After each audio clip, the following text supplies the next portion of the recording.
అందరికీ నమస్తే అండి. Welcome back to our channel. అందరూ బాగున్నారనుకుంటున్నాను. ఇవాల్టి వీడియోలో వైశాఖ శనివారాలు పూజని ఏ విధంగా చేసుకోవాలి, ఈ రోజున ఎటువంటి నియమాలు పాటించాలి, వైశాఖ మాసంలో ఎన్ని శనివారాలు వచ్చాయి, ఈ వైశాఖ శనివారాలకున్న విశిష్టత ఏంటి, ఇవన్నీ కూడా పూర్తి వివరాలతో ఈ వీడియోని షేర్ చేస్తున్నాను.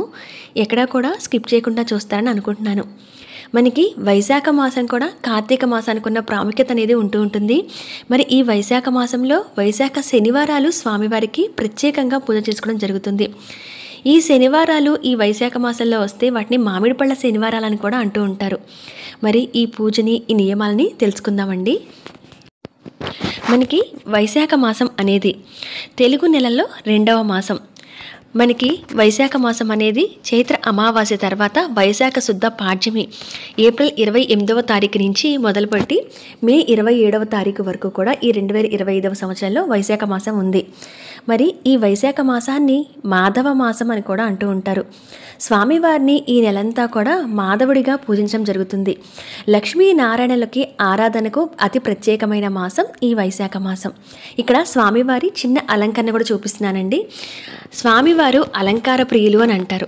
అందుకనే ఆయనకి పూజ చేస్తున్నప్పుడు మీ దగ్గర ఉన్న విగ్రహాలు కానీ, పటాలు కానీ గంధం కుంకుమలతో కానీ, లేదా ఇటువంటి ఏదైనా మీరు ఆర్నమెంట్స్ అలంకరించగలిగితే అటువంటి వాటితో స్వామివారికి అలంకరణ చేయండి.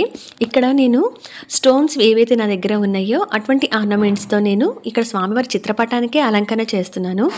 స్వామివారు అమ్మవారు కలిసిన చిత్రపటం ఉంటే చాలా మంచిది. లేదా మీరు విష్ణుమూర్తి లక్ష్మీదేవి అమ్మవారి రూపంలో అయినా, లేదా ఇలా వెంకటేశ్వర స్వామి లక్ష్మీదేవి ఉన్నా పెట్టుకోవచ్చు.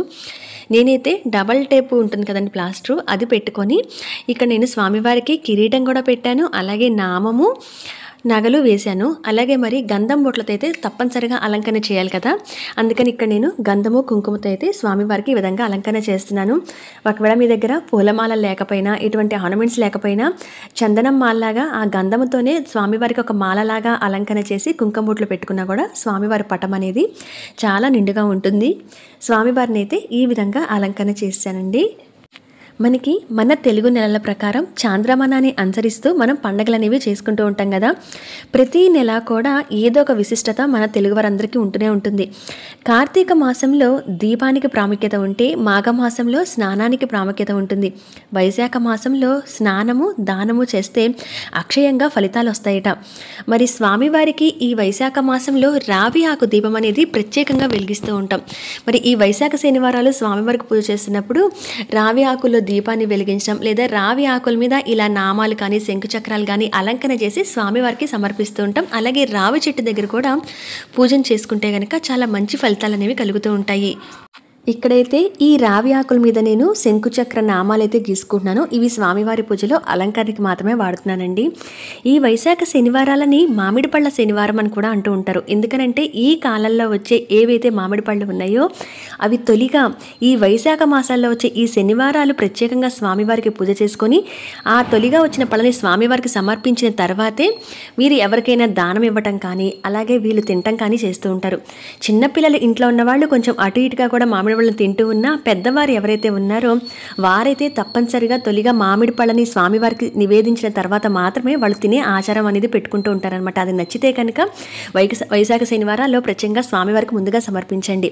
ఇక్కడైతే నేను రావి ఆకు మీదే కొంచెం బియ్యం వేసి, కొంచెం పసుపు కుంకుమ కూడా వేసి స్వామివారి పటాన్ని అలంకరించుకున్నాం కదండి. ఈ విధంగా అయితే మొత్తం పెట్టేసుకున్నానండి. వెనకాల వచ్చేసి స్వామివారి నామాలు రావి ఆకు మీద, అలాగే శంకుచక్ర నామాలు కూడా వేసి ఈ విధంగా అయితే అలంకరణ చేసి పెట్టుకున్నాను. మీకు నచ్చితే ఎవరైనా రావాకులు ఉంటే కనుక మీరు ఇలా తెచ్చుకోండి. అలాగే ఇక్కడ స్వామివారికి చక్కని పూలమాలతో కూడా అలంకరణ చేస్తున్నాను. అయితే రావి ఆకులను కూడా ఎప్పుడు దేవాలయంలో ఉన్న గుళ్ళో, ఎక్కడైతే దేవాలయంలో చెట్టు ఉంటుందో ఆ చెట్టులో ఉన్న రావి ఆకుల్ని కొయ్యకూడదు అని అంటారు. కింద పడ్డవి ఏవైతే రాలి కింద పడ్డవి ఉంటాయో అవైతే తెచ్చుకొని మనం కడిగి శుభ్రం చేసుకున్న తర్వాత వాటిని పూజలో వాడుకోవచ్చు. ఇంట్లో ఎక్కడైతే మనకి మొలుస్తున్నప్పుడు పీకేస్తూ ఉంటాం. ఎందుకంటే అశ్వత్థ వృక్షం అనేది రావి చెట్టు అంటే చాలా పెద్ద వృక్షం అయిపోతుంది కాబట్టి ఇంట్లో మొలిచినప్పుడు పీకేస్తూ ఉంటారు. అటువంటి ఆకులతో మీరు డైరెక్ట్గా కోసుకోవచ్చు. కానీ దేవాలయంలో ఉన్న చెట్టు అయితే కనుక మీరు డైరెక్ట్గా కోయకూడదు. అవి రాలి పడుతూ ఉంటే అప్పుడు వాటిని తెచ్చుకొని మీరు శుభ్రపరచుకొని పూజకు వాడుకోవచ్చు. ఇక్కడ స్వామివారిని ఈ విధంగా అలంకరణ చేసిన తర్వాత ఇక్కడ నేను ఆసనం మరొకటి వేసి ఇక్కడ చిన్న విగ్రహాలుగా స్వామి అమ్మవారిని పెట్టుకుని చక్కని తులసి మాలతో అలంకరణ చేశారు. మరి ఈ వైశాఖ మాసము 2025వ సంవత్సరంలో ఎన్ని శనివారాలు వచ్చాయంటే, మొదటి శనివారం మే 3వ తారీఖు అండి, రెండవ శనివారం మే 10వ తారీఖు, మూడవ శనివారం మే 17, నాలుగవ శనివారం మే 24, ఇక 27వ తారీఖుతో మనకి వైశాఖ మాసం మేలో అయిపోతుంది. కాబట్టి మొత్తంగా ఈసారి ఈ 2025వ సంవత్సరంలో 4 శనివారాలు వచ్చాయి. రావి ఆకు దీపం అనేది ప్రత్యేకంగా వెలిగిస్తాం కదండి. అటువంటప్పుడు ఈ రావి ఆకు కాడ ఏదైతే ఉందో అది దేవుడి వైపు, రావి ఆకు తోక భాగం ఏదైతే ఉందో అది మన వైపు ఉండేలాగా ఆకులు పెట్టాలి అని అంటారు పూజలో. కాబట్టి ఇక్కడ నేను చూపిస్తున్నాను. అలా అయితే రావి ఆకులు ఏర్పాటు చేసుకోండి. మరి ఎన్ని దీపాలు పెట్టాలి అని అంటే, రావి ఆకు మీద ఒక్క దీపం పెట్టుకోవచ్చు, 2 దీపాలు పెట్టచ్చు, 3, 5, 7 ఇట్లా ఎన్ని దీపాలైనా పెట్టుకోవచ్చండి. మీరు ఏ దీపం కింద వెలిగిస్తున్నా ఆ రావి ఆకు అడుగున వేసి కనుక వెలిగిస్తే చాలా మంచి ఫలితాలు కలుగుతాయి. రావి చెట్టు అంటేనే సాక్షాత్తు శ్రీ మహావిష్ణు స్వరూపంగా భావిస్తాం. మూలతో బ్రహ్మరూపాయ, మధ్యతో విష్ణురూపాయ, అగ్రత శివరూపాయ, వృక్షరాజాయతే నమః అని త్రిమూర్తి స్వరూపంగా భావిస్తాం కనుక రావి చెట్టుకి ప్రత్యేకంగా వైశాఖ మాసంలో పూజన చేసుకోవాల్సి ఉంటుంది.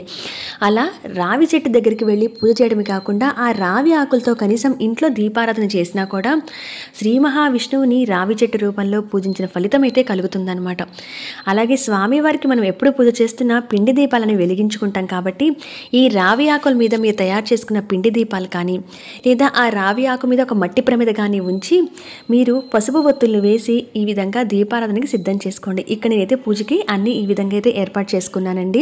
ఇక మొదటిగా పూజన ప్రారంభించే ముందు వినాయకుడికి పూజన చేసుకుంటాం. మామూలుగా దీపారాధన చేసి స్వామివారికి ధూపాన్ని చూపించి వినాయకునికి కూడా అన్ని అష్టోత్తరాలతోనూ గరికని కానీ, ఎర్రటి పూలు కానీ సమర్పిస్తూ, జిల్లేడు పూలు కానీ ఇటువంటి వాటిని సమర్పిస్తూ పూజన చేసుకోవాల్సి ఉంటుంది. ఈ వైశాఖ శనివారాలు ఎందుకంత ప్రాముఖ్యత ఉంటాయి అని అంటే, వైశాఖ మాసం మొదలు అయినప్పటి నుంచి కూడా 3 నెలల పాటు స్వామివారు భూమి మీద విహరిస్తూ ఉంటారట. అందుకనే ఎవరైతే స్వామివారికి ఈ విధంగా పూజ చేసుకుంటారో ఆయన చాలా ప్రీతి చెంది వాళ్ళ కోరికలన్నీ కూడా నెరవేరుస్తాడని చెప్తారు. అంత ప్రత్యేకమైన రోజు కాబట్టి ఈ రోజున స్వామివారికి ఈ వైశాఖ మాసంలో వచ్చే 4 శనివారాలు కూడా ఒక వ్రతంలాగా 4 శనివారాలు స్వామివారికి చేసుకుంటే చాలా మంచిది. పూజలో వాడేటప్పుడు కూడా మీ దగ్గర పసుపు ఒత్తులు ఉంటే కనుక ఆ విధంగా వేసుకోండి. ఇవి బయట రెడీమేడ్గా దొరుకుతాయండి. ఒకవేళ లేకపోతే మన మామూలు ఒత్తులు కూడా ఇంట్లో పసుపులో కొంచెం ఆవు నెయ్యి కానీ నువ్వులను కనివేసి ఆ పసుపు అంతటిని కూడా ఒత్తులకి రాసి ఆ విధంగా పసుపు ఒత్తులు మనమే తయారు చేసుకోవచ్చు. స్వామివారి పూజలో కూడా పసుపు పూలని అంటే పసుపు పచ్చని చామంతి పూలు కానీ, ఇటువంటి స్వామివారి పూజలో పారిజాతాలు కానీ, అలాగే తులసి దళాలతో కానీ స్వామివారికి అర్చన చేసుకోవాల్సి ఉంటుంది. స్వామివారికి ప్రత్యేకంగా ఈ వైశాఖ మాసంలో తెల్లవారుజామున లేవటం, తలస్నానాన్ని ఆచరించడం, చేయగలిగితే ఈ పూజని బ్రహ్మముహూర్తంలో చేసుకోవటం. ఎప్పుడూ కూడా తెల్లవారుజామున చేసే పూజ శ్రీ మహావిష్ణువు చెందుతుంది అని అంటారు. అందుకనే ప్రత్యేకంగా ఒక వైశాఖ శనివారాలైనా తెల్లవారుజామున ఈ పూజను చేసుకోగలిగితే చాలా మంచిది. లేదా ఉదయం వేళలోనూ అలాగే సాయంత్రం వేళలో కూడా ఈ పూజను చేసుకోవచ్చు. ఒకవేళ ఉదయం కుదిరిన వారు సాయంత్రం 6 దాటిన తర్వాత కూడా ఈ పూజను చేసుకోవచ్చు. అయితే స్వామివారికి ఈ రోజున అంటే ఈ వైశాఖ శనివారం ప్రత్యేకంగా ఎవరైనా 7 శనివారాల వ్రతాన్ని చేయాలనుకున్నా కూడా ఈ వైశాఖ మాసం మొదలు పెడితే చాలా మంచి ఫలితాలు అనేవి కలుగుతాయి. ఈ వైశాఖ మాసంలో స్వామివారికి ఈ విధంగా పూజ చేసుకునేటప్పుడు ఇంటి గడపని కూడా అలంకరణ చేసి పెట్టుకొని ఇటు స్వామివారికి అమ్మవారికి పూజన చేసుకోవాలి. ప్రత్యేకంగా ఈ రోజున విష్ణు సహస్రనామాన్ని పఠించగలిగితే చాలా మంచిది. అది చదవడం రాకపోతే వింటూ అయినా సరే స్వామివారి నామాన్ని పలకడం, గోవింద నామాలతో అయినా స్వామివారికి పూజన చేసుకోవచ్చు. ఇక్కడ స్వామివారి పూజ చేస్తున్నప్పుడు ఆ స్వామివారి నేను ఏదైతే సంకల్పం అనుకున్నానో అది స్వామివారు పువ్వును కూడా వేసి నాకు ఆశీర్వాదం ఇచ్చారని అనుకుంటానండి. నేను అది కూడా ఈ వీడియోలో చూపిస్తాను, ఒక్కసారి మిస్ అవ్వకుండా చూడండి. ఇలా స్వామివారికి చక్క పసుపు పచ్చని పూలతోనూ తులసి దళాలతోనూ స్వామివారికి అన్ని అష్టోత్తరాలు, లక్ష్మీదేవి అష్టోత్తరం, కనకదార స్తోత్రం, శ్రీ మహావిష్ణువు స్తోత్రం, విష్ణు సహస్రనామాలు ఇటువంటివి ఏవైనా సరే గోవింద నామాలు ఇవన్నీ కూడా చదువుకుంటూ స్వామివారికి అర్చన చేసుకోవచ్చు. అలాగే స్వామివారికి ప్రత్యేకంగా ఈ రోజున కర్పూరంతో కూడా పూజన చేసుకోవచ్చు. కర్పూరాన్ని ముద్ద కర్పూరం కానీ పచ్చ కర్పూరం కానీ తీసుకొని గోవిందనామాలు కానీ అష్టోత్తరాలు చదువుతూ ఆ కర్పూరంతో స్వామివారికి ప్రత్యేకంగా వైశాఖ శనివారాలు పూజ చేస్తే మంచిది. మరి రావి చెట్టు దగ్గర కూడా పూజ చేయాలనుకున్నా కూడా ఈ వైశాఖ శనివారం మాత్రం ప్రత్యేకంగా ఏదైనా దేవాలయంలో రావి చెట్టు దగ్గరికి వెళ్ళి ఆ రావి చెట్టు మొదట్లో కొంచెం నీటిని పోసి ఆ కాండం ఏదైతే మొదట్లో ఉంటుందో అక్కడంతా పసుపు రాసి స్వామివారి నామంగా తిలకాన్ని దిద్ది ఆ తర్వాత వస్త్రాన్ని సమర్పించి పత్తి వస్త్రాన్ని అక్కడ పద్మ ముగ్గు వేసి అంటే ఆ రావి చెట్టు ముందు కొంచెం ప్లేస్ అయితే శుభ్రం చేసుకొని అక్కడ పద్మ ముగ్గు వేసి అక్కడ పసుపు కుంకాలు అలంకరించి 1-2 ప్రమిదలైనా సరే దీపారాధన చేసుకొని వస్తే సాక్షాత్తు శ్రీ మహావిష్ణువు ఆరాధించే ఫలితం కలుగుతుంది. ప్రత్యేకంగా ఈ వైశాఖ శనివారాల్లో రావి చెట్టు ప్రదక్షిణకు కూడా అంతే ఫలితం అనేది ఉంటుంది.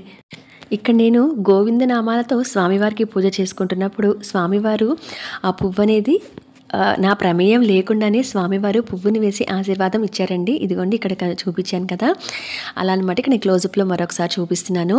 ఇలా ఏదైనా మనం పూజ చేస్తున్నప్పుడు ఆ సంకల్పానికి తగ్గట్టుగా స్వామివారి ఆశీర్వాదాలు మనకుంటే చాలా మనసు ప్రశాంతంగా అనిపిస్తుంది కదా. నేను అటువంటి పూలన్నీ కూడా దాచిపెట్టుకుంటూ ఉంటాను అనమాట కొన్ని రోజుల పాటు. ఈసారి ఒకసారి ఆ ఫ్లవర్స్ని కూడా చూపిస్తాను. ఇక్కడ స్వామివారికి అయితే కర్పూరంతో పూజ అయితే చేసుకుంటున్నానండి.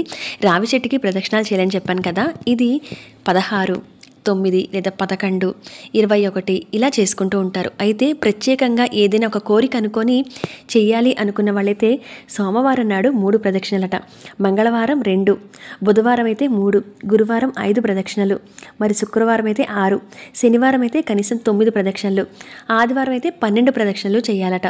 ఈ విధంగా కూడా రావి చెట్టు చుట్టూ కూడా ప్రదక్షిణ చేసి అక్కడ పూజన చేసుకున్న తర్వాత అక్కడ బెల్లం కానీ ఏవైనా నైవేద్యం ఏదైతే పెడతారో అది మీరు ప్రసాదంగా తీసుకుంటే ఆరోగ్యం కలుగుతుందని, సంతానం లేని వారు ఎవరైతే ఉన్నారో వారికి సంతానం కూడా కలుగుతుందని చెప్తారు. వైశాఖ మాసంలో ప్రత్యేకంగా రావి చెట్టు చుట్టూ ప్రదక్షిణలు చేస్తూ తెల్లటి దారపుండని కానీ లేదా ఆ తెల్లటి దారానికి పసుపు రాసి కానీ ఆ దారపుండ అయ్యే వరకు కూడా వాళ్ళు ఎన్నైతే ప్రదక్షిణలు అనుకున్నారో అన్ని ప్రదక్షిణలు కూడా చేస్తూ భార్యాభర్తలు ఇద్దరు కూడా ఆ దారాన్ని రావి చెట్టుకు చుడుతూ కూడా, ఎక్కడ కూడా సహజంగా దేవాలయాల్లో రావి చెట్టు వేప చెట్టు అంటే లక్ష్మీదేవి విష్ణుమూర్తి కలిసి ఉంటాయి.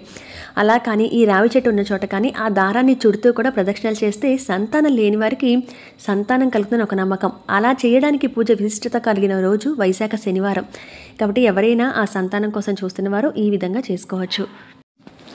స్వామివారికి ఈ విధంగా అన్ని ఉపచారాలతో పూజనైతే చేసుకోండి. శంకుచక్ర దీపాలు, పిండి దీపాలు కూడా ఇన్నే వెలిగించాలని ఏం లేదు, ఎన్నైనా వెలిగించవచ్చు.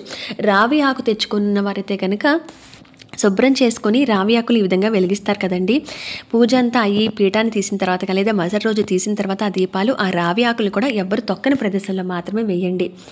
ఆ తర్వాత మామిడి పళ్ళ శనివారం అనుకున్నాం కాబట్టి ప్రత్యేకంగా స్వామివారికి ఈ రోజున మామిడి పళ్ళను నివేదన చేయవలసి ఉంటుంది. ఇంట్లో ఒకవేళ మీరు ఎవరికైనా దానం ఇవ్వాలని అనుకుంటే కనుక బయట వారికి, ఇంట్లో ఆల్రెడీ మీరు తిని ఉన్నా పర్లేదు, స్వామివారి దగ్గర వైశాఖ శనివారం ఒక శనివారం అయినా మామిడి పళ్ళను స్వామివారికి నివేదన చేసి ఆ తర్వాత మీరు ఎవరికైనా దానం ఇచ్చినా కూడా ఈ మామిడి పళ్ళను చాలా మంచి శుభ ఫలితాలైతే కలుగుతాయి. అలాగే ఎవరైనా స్వామివారికి ముడుపు కట్టుకోవాలి అనుకున్నా కూడా ఈ వైశాఖ శనివారం చాలా విశిష్టత కలిగింది. ఎవరైనా తిరుపతి వెళ్ళాలని కొంతమంది సంకల్పంతో ముడుపు కట్టుకుంటూ ఉంటారు. వాళ్ళ పిల్లలకి పెళ్ళిళ్ళు అవ్వాలనో లేదా మంచి ఉద్యోగం రావాలనో, ఎగ్జామ్స్లో మంచి మార్క్స్ రావాలనో లేదా మంచి దాంట్లో సీట్ రావాలనో ఇలా రకరకాల సంకల్పాలు కోరికలు అనుకుంటూ ఉంటారు కదా. అలా ఏదైనా స్వామివారికి అనుకుని ముడుపు కట్టాలి అని అనుకుంటే ఈ వైశాఖ శనివారం చాలా మంచిదని చెప్తారు. అందుకని ఎవరైనా మీరు అలా చేయాలి అని అనుకుంటే ఆ స్వామివారికి ముడుపు కట్టుకొని ఆ ముడుపు కూడా స్వామివారి దగ్గర పెట్టి పూజ అనేది చేసుకోండి. ఒకవేళ మీరు ఎవరికైనా ఆ వీడియో కావాలంటే కింద కామెంట్ చేయండి, నేను ఆ ముడుపుని ఎలా కట్టుకోవాలి ఏంటి అనేది షేర్ చేస్తాను. ఈ విధంగా స్వామివారికి అయితే పూజను చేసుకోవాలండి. పితృకార్యాలు, ఆ తర్పణాలు ఎవరైతే ప్రతి సంవత్సరం వదలకుండా అలా ఉంటారో అటువంటి వాళ్ళు ఈ మామిడి పళ్ళను దానం ఇవ్వటం వల్ల వారికి పెద్దల ఆశీర్వాదం కూడా లభిస్తుందట. ఇక్కడ నేను స్వామివారి నుంచి పడ్డ ఆ పువ్వునైతే అలా దాచుకోవడానికైతే తీసి పక్కన పెట్టుకుంటున్నానండి. శని బాధలు అంటే ఏలినాడు శని, అష్టమ శని అటువంటి దోష ప్రభావాలు ఏదైనా ఉన్నా వైశాఖ శనివారాలు స్వామివారికి విధంగా పూజ చేసుకోవటం వల్ల అటువంటి దోష ప్రభావం చాలా వరకు తగ్గిపోతుందట. అందులో ముఖ్యంగా మనకు వచ్చిన ఈ 2025వ సంవత్సరంలో వైశాఖ మాసంలో వచ్చిన 4 శనివారాల్లో కూడా 2 శనివారాలు శని త్రయోదశి కూడా కలిసి ఉందండి. అది చాలా విశేషం. అందుకని వైశాఖ శనివారాలు చిన్న పెద్ద తేడా లేకుండా, ఆడ మగ తేడా లేకుండా అందరూ కూడా పూజ చేసుకోవచ్చు. ఈ రోజున స్వామివారి దర్శనం కూడా దేవాలయంలో చేసుకుంటే చాలా మంచి ఫలితాలైతే కలుగుతాయి. ఇలా ఏదైనా కర్పూరంతో స్వామివారికి మీరు పూజ కనుక చేసుకొని ఉంటే సాయంత్రం వేళలో మళ్ళీ మరొకసారి దీపారాధన చేయాలండి. వేరే ప్రమిదల్లో కానీ వేరే కుందుల్లో కానీ అప్పుడు ఆ కర్పూరంతో హారతి ఇవ్వచ్చు. లేదా ఏదైనా దేవాలయం దగ్గరికి వెళ్ళి అక్కడ ధ్వజస్తంభం దగ్గరైనా ఆ కర్పూరాన్ని వెలిగించి రావచ్చు. ఇలా ఇంట్లో వైశాఖ శనివారం పూజ చేసుకున్న వారు నాన్ వెజ్ వండటం కానీ తినటం కానీ చేయకూడదండి. సాత్వికమైన ఆహారం తినాలి. వెల్లుల్లి కూడా తినకుండా ఉంటేనే మంచిది. నార్మల్గా ఫుడ్ అని తినచ్చు. పూర్తిగా ఉపవాసం అయితే ఏమో ఉండనవసరం లేదు. పూజ చేసుకునే వరకు పాలు పండ్లు అటువంటివి తీసుకొని మీరు పూజని ఆచరించవచ్చు. ఉపవాసం ఉండి చేసుకోవచ్చా సాయంత్రం వేళ అంటే అలా కూడా చేసుకోవచ్చండి. సాయంత్రం వేళలో పూజను చేసుకోవచ్చు. అయితే రావి చెట్టు దగ్గర దీపం అనేది మనకి దేవాలయంలో పొద్దున పూట మాత్రమే పెట్టనిస్తారు కనుక మీరు ఉదయం పూట పూజ చేసుకుంటే చాలా మంచిది. మరి ఈ చిన్న చిన్న నియమాలు పాటిస్తూ వైశాఖ శనివారాలను ఈ విధంగా అయితే పూజను చేసుకోవాలండి. మరి వైశాఖ శనివారాలు మనం చేసుకోవాల్సిన పూజా విధానం ఇది. మరి ఈ వీడియో మీకు ఇన్ఫర్మేషన్ అంతా కూడా యూజ్ అవుతుంది, నచ్చుతుందని అనుకుంటున్నాను. మరి మరొక మంచి ఇన్ఫర్మేటివ్ వీడియోతో మళ్ళీ మిమ్మల్ని అందరినీ కూడా కలుస్తాను. అంతవరకు సెలవు. నమస్కారం.